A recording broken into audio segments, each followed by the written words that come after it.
India's unsolved case. జనవరి 16, 1996 కేరళ. 16 ఏళ్ల అమ్మాయిని 38 మంది 40 రోజులు రేప్ చేశారు. ఇన్ని చూసి నాకు కేసు ఎందుకు కొట్టేశారు?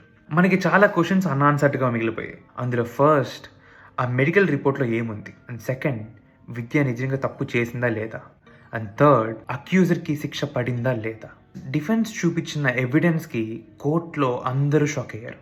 ఫస్ట్, ఆ రోజు మెడికల్ రిపోర్ట్లో డాక్టర్ సెక్షువల్ అసాల్ట్ జరిగింది కానీ రెసిస్టెన్స్ జరిగినట్టుగా ఎక్కడ ప్రూఫ్ లేదని చెప్పి రాశారు. సో కన్సెంట్గా జరిగిందని చెప్పి ప్రూవ్ చేశారు. సెకండ్, 40 days విద్య ఒక్కసారి కూడా వాళ్ళ పేరెంట్స్ని కాంటాక్ట్ చేయలేదు ఎందుకు అన్నారు. బయట ఎన్నిసార్లు పబ్లిక్ ప్లేసెస్లో తిరిగినా ఒక్కరి దగ్గరికి వెళ్ళి హెల్ప్ ఎందుకు అడగలేదు అన్నారు. ఈ 40 daysలోనే 2 times హాస్పిటల్ తీసుకెళ్లారు.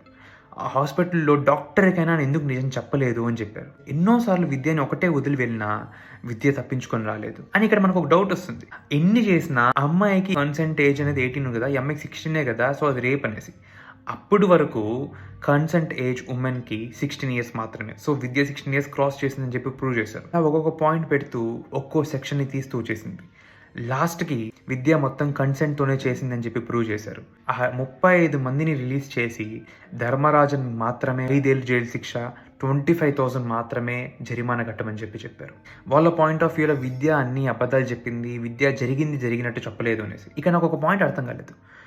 ఎవరైనా సరే నో చెప్పలేదు అంటే విచ్ డజంట్ మీన్ వాళ్ళు ఎస్ చెప్పేశారని కాదు కదా. బట్ కోర్టుకు కావాల్సిన ఎవిడెన్స్, ఆ ఎవిడెన్స్ మెల్లగా ఫ్యాబ్రికేట్ చేసి కేసు మొత్తాన్ని మార్చేశారు. ఇందులో ఫ్యాక్ట్ ఏంటి తెలుసా?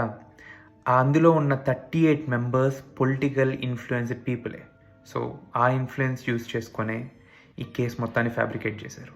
సో ఎన్నో కేసెస్లానే ఈ కేసు కూడా అన్సాల్వ్డ్గా మిగిలిపోయింది.